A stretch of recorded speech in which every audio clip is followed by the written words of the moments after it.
Hai Big People, selamat datang kembali di Big Talk. Nah, sekarang ada yang spesial nih, karena Big Talk kali ini kita berkolaborasi sama Genta Bumi. Apa sih Genta Bumi? Genta Bumi ini merupakan program siniar dari Akta Bumi. Hadir juga nih dari Akta Bumi Mas Praja. Hai Mas Praja. Halo Mbak Sedi, Mbak Sehat? Dias. Sehat, Bingung ya, Shedi Alhamdulillah atau Mbak. Dias nih. Iya. Nah, kemudian dari Big Team, ada Mas Tegar di sini dan juga saya. Hai Mas Tegar. Halo Ibu Shedi. Oke, sedikit cerita ya Big People tentang Big Talk X Genta Bumi apa sih? Nah, pada program ini agak sedikit beda nih podcastnya. Bedanya pada program kita kali ini yang akan kita datangkan dan yang akan berbincang dengan kita ini merupakan pelaku industri pariwisata dari luar Pulau Jawa. Seru kan? Nah, spesial untuk edisi perdana, sekarang sudah hadir di tengah-tengah kita Pak Budi Taufi. Selamat siang Pak Budi. Selamat siang, Mbak Dian. Sehat Pak Budi. Ya. Oke, Pak Budi ini teman-teman semua merupakan founder dari komunitas Exotike, benar ya Pak Budi ya? Benar, ya. Oke, Ya. langsung ini kita ngobrol-ngobrol sama Pak Budi. Boleh nggak sih Pak diceritain ke kita semua latar belakangnya gimana sih kok bisa muncul nih yang namanya komunitas Exotike? Iya, baik, Mbak Sedi, teman-teman semuanya, bahwa Exotic K ini sebetulnya kan kalau eksotik ya eksotik, kemudian K ini Pulau K. Nah, di Kepulauan K ini kan eksotik, pariwisatanya bagus nih. Nah, tapi yang kita butuhkan bagaimana bisa menggerakkan itu. Maka di sekitar tahun 2004, saya mendirikan komunitas ini, komunitas Exotic K, dengan mengumpulkan volunteer-volunteer untuk bisa bekerja sama. Bagaimana mengedukasi orang nih tentang alam kita yang indah, budaya kita yang banyak. Nah, bagaimana kita bisa kemas menjadi sesuatu yang bukan hanya ditonton, tapi sesuatu yang bisa memberikan nilai tambah added value bagi masyarakat. Nah, itu. Jadi, kemudian budaya-budaya kita ini kan kata orang mulai terkikis dengan kemajuan-kemajuan. Nah, untuk itulah Exotica hadir untuk mengangkat pariwisata, budayanya, dan membuat pariwisata itu harus sustain, harus berkelanjutan. Jadi kami lebih banyak konsennya di sekitar ekoturism, nah sebagai roh dari komunitas ini. Gitu Mbak Siti. Ya. Oke, mungkin ada pertanyaan lanjutan nih dari mas-mas yang lain. Halo Pak Budi. Saya manggilnya Iya, gimana nih? Pak Budi Taufi atau Pak Budi aja? Pak Budi aja, ikut Mbak Siti aja Oke. deh. Jadi gini Pak Budi, sebenarnya latar belakang terbentuknya komunitas Exotica itu gimana sih? Kok bisa ada komunitas Exotica ini? Iya, seperti yang saya jelaskan di awal bahwa Kei ini salah satu pulau yang indah ya. Kalau teman-teman bisa lihat di Google atau di YouTube itu banyak tayangan tentang pariwisata Kei. Alamnya indah.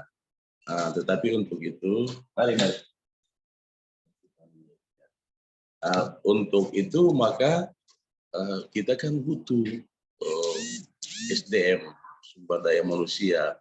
Teristimewa ini di kaum milenial yang bisa secara terus-menerus mengangkat segala potensi yang ada, kemudian dikemas secara baik.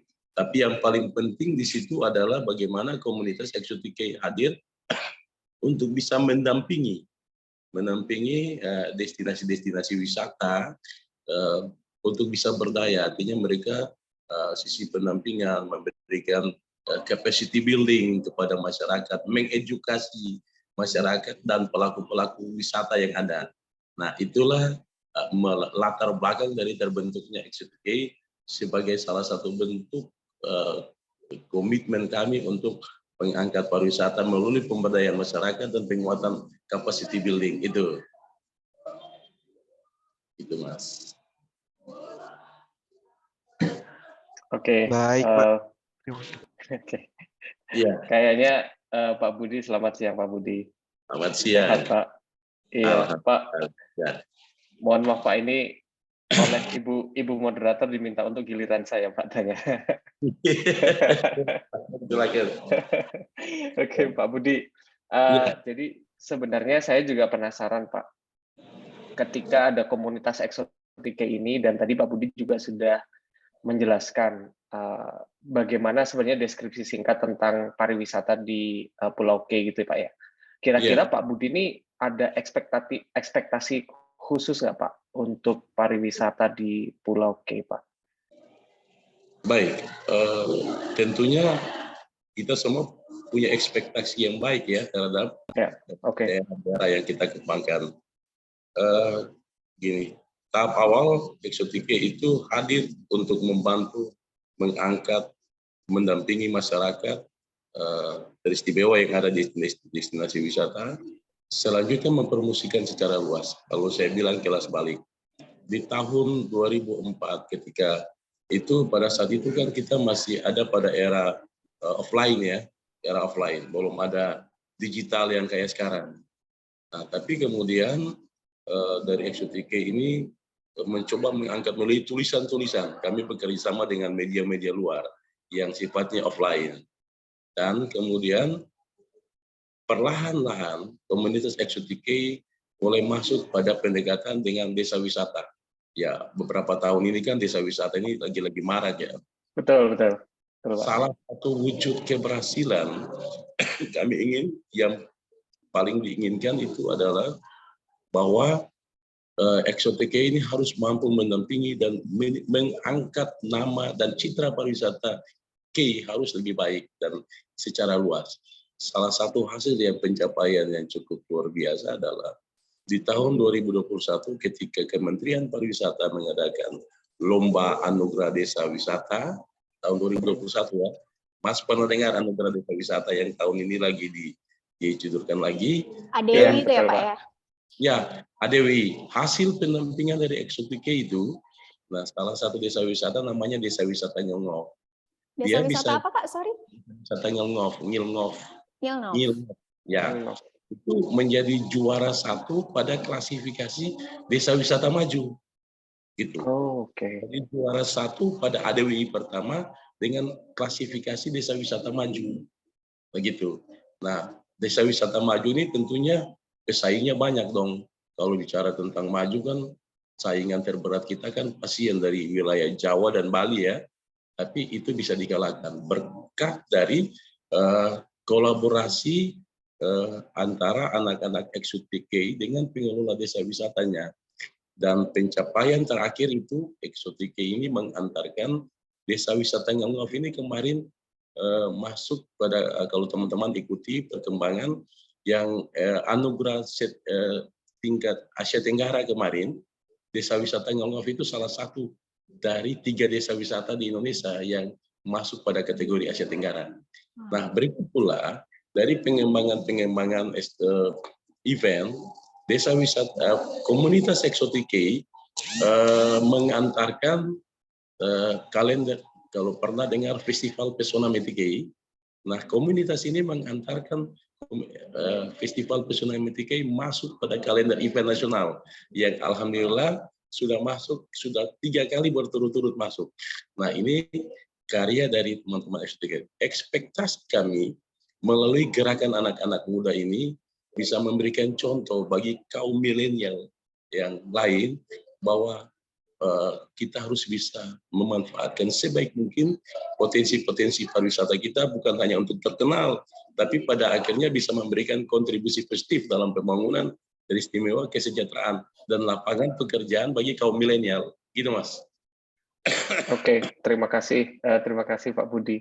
Kayaknya dikhususkan ke milenial nih Pak, kayaknya tadi Pak. Iya, jadi kita inginkan milenial harus lebih berkembang. Berarti target marketnya milenial ya di desa wisata Nyelngov-nya, atau langsung di ini juga Pak, di Pulau K-nya? Di Pulau K. Oh, di Pulau K ya. Berarti nggak terkhusus di desa wisata Nyelngov-nya ya Pak?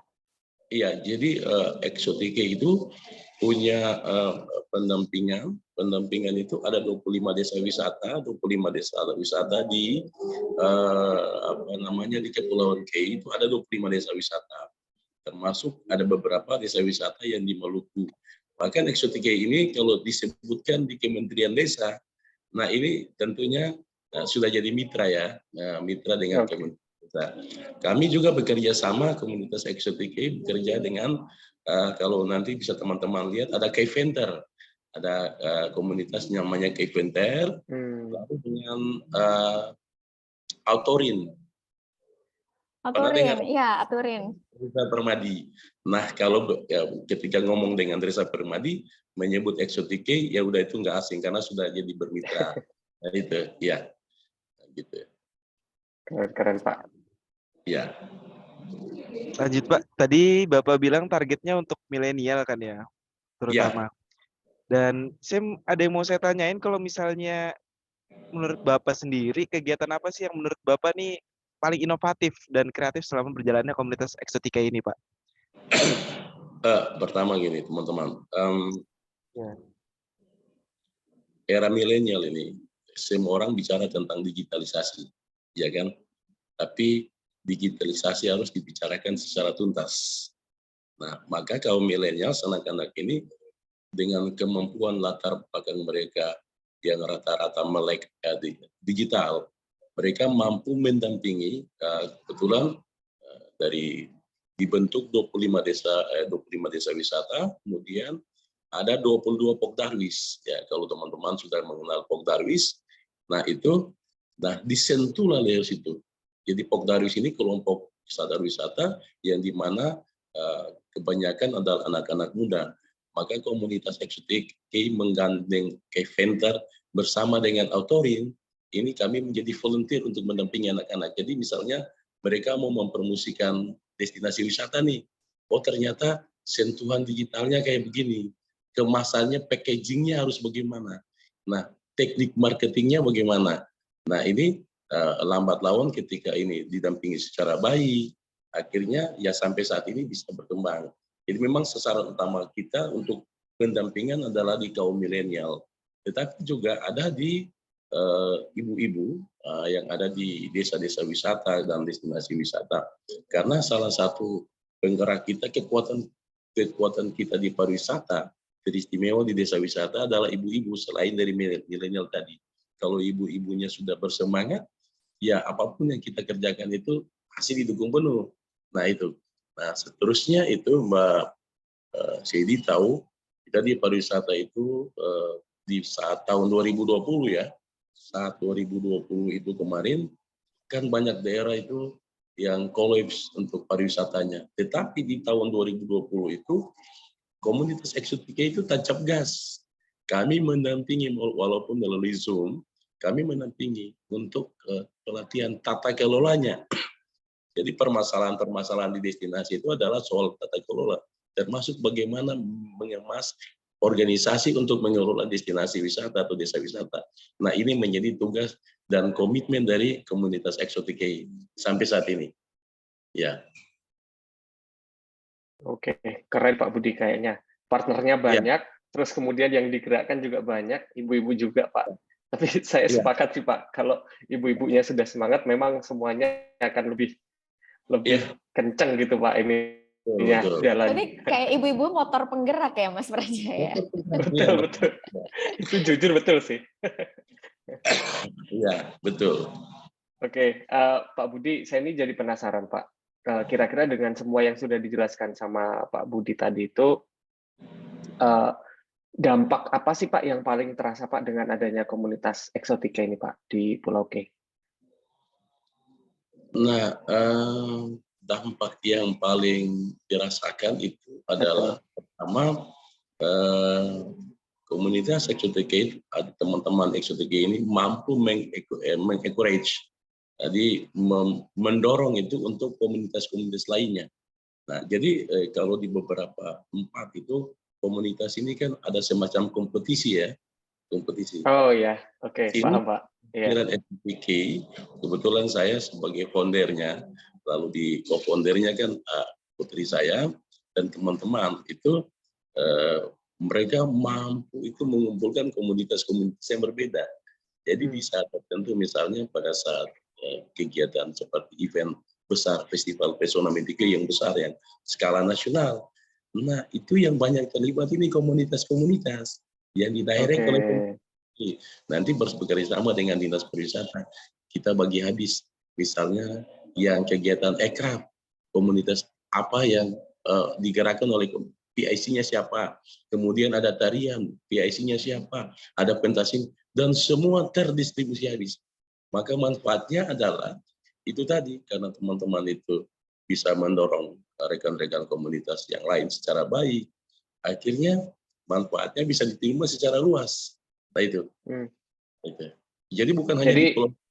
Jadi mereka ini kan dengan kemarin dengan pendampingan dari Kementerian Desa Wisata, Kementerian dari pendampingan dari Kemenparekraf untuk desa-desa wisata, XOTK itu kebagian untuk mendampingi bahkan sampai di Papua.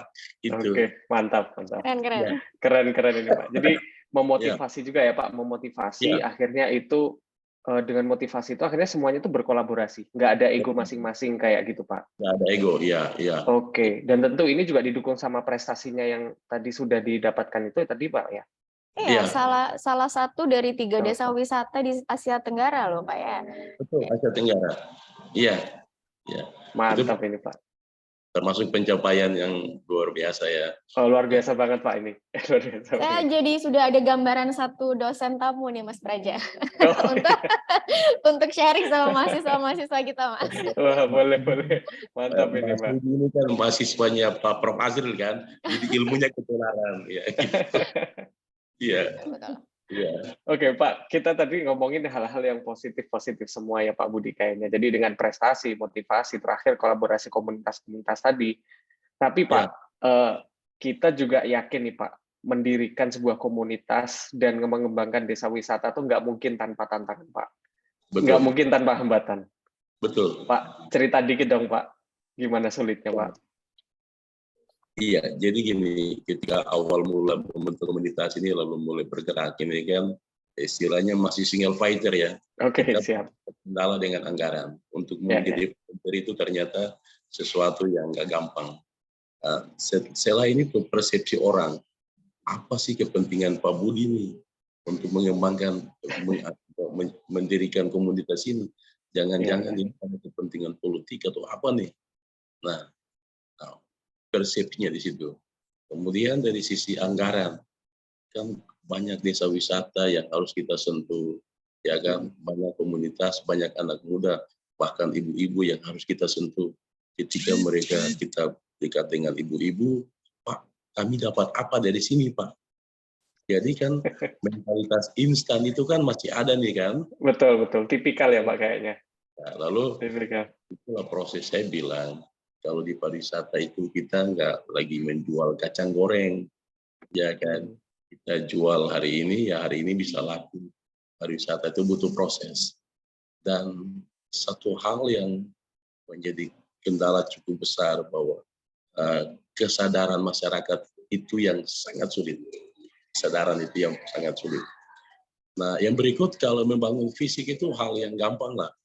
Membangun fisik itu hal yang gampang. Tetapi membangun manusia dari sisi sikap dan partisipasi. Acu tak acu. Ini pasti ada kepentingan nih. Kurang lebih sama dengan yang lain lah. Ada udang di balik batu. Ya, itu tantangan-tantangan di awal. Sudah gitu, ada yang maju, tapi partisipasinya yang masih rendah. Jadi di mana-mana kalau kita yang belajar pariwisata, masalah terbesar kita dalam pengembangan pariwisata itu ada sikap dan partisipasi.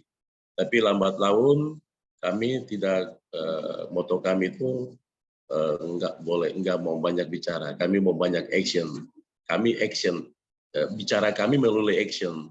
Dan saya sering bilang di teman-teman komunitas XOTK, kalau ada yang protes, kalau bahkan ada yang berlebihan, saya bilang teman-teman, kalau nggak mendukung nggak apa-apa. Saya perlu doa kalian atau teman-teman kalau diam aja itu sudah cukup membantu saya. Saya biasa bilang kalau diam aja itu sudah cukup membantu. Dan waktu ketika kami mengangkat desa wisata di awal itu Mas kurang lebih 1 minggu di laman Facebook saya dimaki-maki. Ini gila apa nih? Nah, tapi seiring dengan perkembangan pada saat 2021 puncak-puncaknya Menteri Sandiaga Uno ke Desa Wisata Ngelngoh, mereka lalu percaya, ternyata benar apa yang dibuat oleh Pak Budi, ternyata hasilnya seperti begitu. Lalu terbayarkan ya Pak? Ya, saya bilang nggak akan sampai di situ aja. Saya akan mengantarkan desa wisata ini maju pada level internasional. Dan alhamdulillah baru bulan kemarin kami dapat. Betul, Nah itu. betul, Lalu kemudian dari betul. kesulitan-kesulitan itu, kami punya program di ExoTK untuk lingkungan dan pariwisata itu, kita ciptakan satu kegiatan yang namanya One Man One Tree. One Man One Tree. Oh, gimana tuh Pak? Nah, jadi setiap tamu atau wisatawan kita, jadi teman-teman ini dengan berbagai latar belakangnya itu, kan kami menangani wisatawan juga nih. Nah, wisatawan kami itu kebanyakan itu orang asing, wisatawan asing, plus kalau YouTuber ataupun blogger yang artis-artis yang dari Jakarta datang di KI, biasanya di-handle langsung oleh X2K karena memang namanya sudah ini. Lalu setiap tamu yang datang kami bikin program One Man One Tree. Setiap orang harus wajib menanam satu pohon, ya. Oh, oke. Ada pantai yang sudah operasi besar-besaran. Dari program ini akhirnya bisa menciptakan satu hutan mangrove yang baru dari hasil itu. Oh, keren Pak, keren Pak.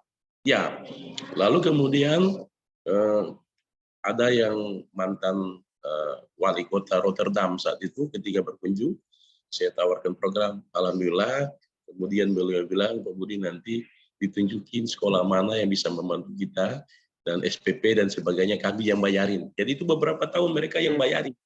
Termasuk untuk pembibitan dan penanaman itu di-cover oleh dari Belanda itu. Ini apa yang kami buat dan tantangan-tantangan yang kami hadapi. Di saat ini, alhamdulillah tantangan itu lambat laun karena sudah mendapatkan trust ya, mendapatkan trust. Saya bilang teman-teman itu ya adik-adik, kalau sudah dapat trust sudah pasti ada value. Kalau ada value pasti ya kita nggak berpikir menjual kacang goreng ini. Jadi anak-anak itu, teman-teman di komunitas itu, mereka sudah menjadi semacam konsultan lagi untuk ada desa-desa wisata tertentu, bahkan untuk pendampingan BUMDes. Nah, mereka sudah diminta untuk mendampingi BUMDes berdasarkan latar belakangnya mereka itu. Nah, gitu. Oke, terima kasih Pak Budi. Ya. Oke, ya. Pak Budi. Jadi selama proses yang panjang tadi, terus juga dari kesadaran masyarakat sendiri, apa pemerintah ikut turut serta ngedukung komunitas X2K ini biar makin gencar lagi, biar makin maju lagi gitu Pak, dari segi pemerintahannya? Dari dukungan dari Pemda dalam artian kolaborasi. Saya meminjam kata dari Pak Sandiaga Uno ya, kolaborasi aksi. Nah, tetapi di konsep di kami di komunitas X2K itu adalah kami ingin berkontribusi, kami ingin berkolaborasi, tetapi kami tidak ingin tanda tangan dalam artian bahwa lebih baik pemerintah mengucurkan bantuannya di komunitas atau masyarakat itu jauh lebih berguna ketimbang diberikan kepada kami. Kami benar-benar tampil sebagai volunteer dan memang passion kami ingin mengembangkan pariwisata dan budaya gitu. Jadi kami ada cara-cara tersendiri untuk mendapatkan dukungan dana dengan cara teman-teman itu misalnya ada yang bertindak sebagai guide, ada sebagai konsultan, ada pendamping, mereka ngumpulin dari hasil mereka itu mereka kumpulin sedikit-sedikit untuk operasionalisasi dari komunitas itu. Tapi untuk bantuan langsung dari pemerintah, kami nggak pernah mengajukan proposal untuk dukungan gitu. Ya. Tapi kalau ada minta pendampingan, kami mau bantu gitu. Ya. Iya. Pak, saya boleh tanya dikit dong Pak. Katakanlah X2K ini berhasil mengantarkan, kayaknya kan tadi sudah nggak cuma Asia Tenggara tuh Pak, jadi Belanda pun juga sudah mampir gitu kan. Jadi apakah nanti Pak Budi ini punya visi untuk gimana caranya X2K ini tetap berlangsung, berlanjut? Apakah Pak Budi ada kendala-kendala untuk regenerasi? Kalau misalkan ada kendala untuk regenerasi, kira-kira ada langkah-langkah yang sudah diambil Pak Budi atau belum Pak? Kira-kira. Nah itu, jadi apapun yang kita bentuk, termasuk dalam organisasi yang harus kita pikirkan tentang sustain-nya itu. Betul. Berkelanjutan. Dan kami sudah berpikir soal itu, teman-teman, bahwa misalnya dulu saya sebagai salah satu pengajar di SMK Pariwisata. Ya, Oke. antar kami menyiapkan sumber daya manusianya dari situ, teman-teman. Oke. Terus berkelanjutan, ada yang bahasa ini tahu, ada teman-teman adik-adik itu yang bagaimana caranya saya sebagai founder ini bisa membantu teman-teman ini bisa kuliah. Kami mencari akses dan kami dapat akses di sekolah tinggi pariwisata Trisakti. Kami dibantu oleh mereka dan lebih dari sudah hampir 20-an anak dari KEI ya, 20-an anak dari KEI ini yang sudah selesai pendidikan di situ. Oh, Nah, lalu karena Exotic ini semakin kuat karena mayoritas anggotanya itu rata-rata sarjana pariwisata. Gitu. Jadi ya, kita ya, ya. secara sumber daya manusia kami sudah berpikir sejak tahun 2004 gitu. Jadi Oke. bukan tebakan, kami sudah siap dan saat ini, nah saya misalnya sebagai founder lagi agak santai lah, kapan-kapan saya diundang sebagai ya yang senior yang dituakan ya hadir. Kalau enggak ya sepanjang mereka bisa ya mereka sendiri yang laksanakan. Iya, iya betul Pak. Iya gitu. Jadi sepanjang mereka masih bisa ya mereka laksanakan dan so far sampai saat ini bahkan mereka pendampingan di beberapa kabupaten yang lain ya udahlah mereka bisa sendiri kok. Siap, Udah. siap. Nah kemudian Siap. pada teman-teman ini waktu masih di luar di Jakarta saya bilang mereka jangan bosan-bosan untuk berkunjung semacam studi banding atau berkunjung pribadi ke desa-desa wisata. Ikuti semua kegiatan di sana. Maka ilmu itu bisa diadopsi di sini. Dan itu terjadi. Akhirnya ya saya yakin untuk berkelanjutan dari sisi komunitas ini, saya yakin tetap jalan. Ya. Pak, tadi Pak Budi sudah ngebocorin dikit nih Pak. Tahun 2004. Dari Ya. 2004 ke 2021 itu bukan tahun yang pendek sih Pak. Bukan waktu yang pendek ya Mas. Bukan waktu yang pendek Pak. Ya. Itu berarti lebih dari 10 tahun ya Pak. 15 tahun kayaknya lebih juga ya Pak. Ya. Pak, pertanyaannya Pak, gimana caranya mempertahankan semangat dan baterainya biar bisa sampai selama itu Pak? Komitmen dan konsistennya ini loh ya. Betul. Mempertahankan ini yang susah biasanya. Iya, betul. Betul, saya punya pola sederhana. Jadi boleh dikata anak-anak yang ada di komunitas Exotic di saat tertentu saya menganggap mereka sebagai teman. Siap. Mereka boleh menyampaikan apa aja. Kemudian diskusi-diskusi kami itu nggak dibawa ke sesuatu yang formal. Kami selalu bawa informal. Misalnya di rumah saya dijadikan tempat kumpul. Tempat kumpul ini bukan diskusi. Saya nggak mau bilang diskusi. Kalau diskusi itu topiknya berat. Berat dan pasti saat tertentu orang yang boring ya, jenuh. Tapi bercerita lah apa aja yang boleh diceritakan. Nah dari situ kita kembangkan, kita pupuk itu semangat kekeluargaan gitu loh, semangat kekeluargaan. Dan kemudian dari situ kita mulai tarik yang lain, berkomunikasi terus. Ini polanya sederhana. Bahkan kalau organisasi ini mungkin titipan buat teman-teman. Kalau kita mau berkumpul jangan dibilang diskusi, berat topiknya tuh. Ringan-ringan aja ya Pak ya. Ngobrol aja berarti ya Pak. Kapan-kapan kumpul. Terus saya kadang-kadang kalau mereka nggak ada komunikasi, saya WA ke mereka. Anakku apa kabar? Gitu lama nggak ada kabar gitu. Yuk kapan-kapan cerita-cerita yuk. Nah dari situ, ayo kita masuk di Zoom. Ayo ada kalau ada yang di Jakarta, kita bikin link Zoom ya. Kita cerita-cerita, nah itu. Jadi mereka misalnya dapatkan ide baru. Dan saya bilang, pasti ada banyak ide. Dan banyak ide itu harus dituangkan dalam tulisan. Jadi pada saat kita cerita, ini saya punya ide baru nih, saya dapatkan nih. Nah, jadi misalnya ilmu-ilmu baru, teori-teori baru, itu satu orang bisa yang lain tahu. Karena saling berbagi tadi. Nah ini, jadi memang harapannya mudah-mudahan ini anggotanya semakin bertambah dan kami tetap komitmen bahwa kami nggak akan melayangkan satu proposal pun untuk mencari pendukungan dana. Kami sudah terbukti membuat beberapa event di desa wisata dan itu kami sendiri yang mendukung mencari dana. Kami mencari dana bukan untuk kepentingan pribadi dan saluran misalnya ada yang memberikan dukungan, ada rekening panitianya langsung. Jadi komunitas eksekutif memfasilitasi, tetapi dananya nggak pernah masuk di suatu. Jadi mudah-mudahan ini bisa menjadi bagi teman-teman di komunitas yang lain. Karena komunitas saat ini kan tumbuh di jamur di musim hujan kan, baru mulai kumpul-kumpulin gitu.